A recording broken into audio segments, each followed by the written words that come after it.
ஓ பன்னீர்செல்வம் அவர்கள் ஒரு அறிக்கை வெளியிட்டிருக்கிறார்கள். அந்த அறிக்கையில் புரட்சித் தலைவருடைய பாடல் வரிகளை காட்டி ஒற்றுமையோடு நாம் இணைவோம், எந்த தியாகத்திற்கும் தயாராகுவோம் என்று அறிக்கை கொடுத்து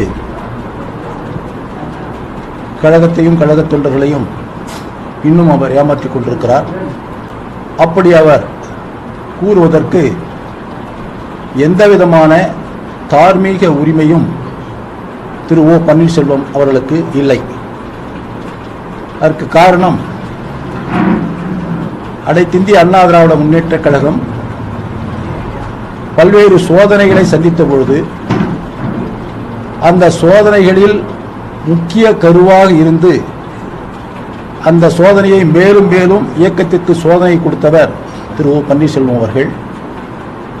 பொதுக்குழு கூடிய பொழுது அனைத்திந்திய அண்ணா திராவிட முன்னேற்ற கழகத்தினுடைய தலைமை கழகத்தை, நாங்கள் கோயிலாக வழங்குகின்ற அந்த தலைமை கழகத்தை குண்டர்களை வைத்துக்கொண்டு அந்த தலைமை கழகத்தை அடித்து அங்கே இருக்கின்ற ரெக்கார்டுகளை எல்லாம் திருடி சென்றவர்தான் திரு ஓ பன்னீர்செல்வம் அவர்கள்.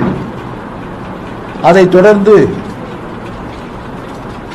கழகத்தினுடைய சின்னத்தை முடக்குவதற்காக நீதிமன்றம் சென்றவர்தான் திரு ஓ பன்னீர்செல்வம் அவர்கள்.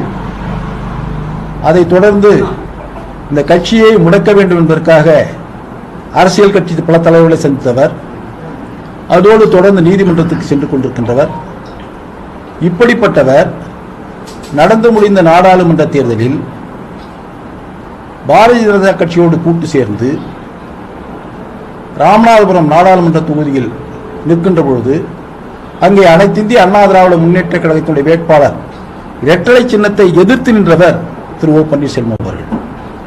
இரட்டை சின்னத்தை முடக்க வேண்டும் என்று முயற்சி செய்தவர் ஓ பன்னீர்செல்வம் அவர்கள். அதே பன்னீர்செல்வம் தேர்தல் களத்திலே இரட்டை சின்னத்தை எதிர்த்து நின்றவர். இவருக்கு எந்த வகையில் அனைத்திந்திய அண்ணா திராவிட முன்னேற்ற கழக தொண்டர்களை அழைப்பதற்கு உரிமை இருக்கிறது என்று நான் கேட்கிறேன். அதோடு புரட்சித் தலைவி அம்மா அவர்களை இவர் குறிப்பிடுவதற்கு எந்த விதமான உரிமையும் அவருக்கு இல்லை.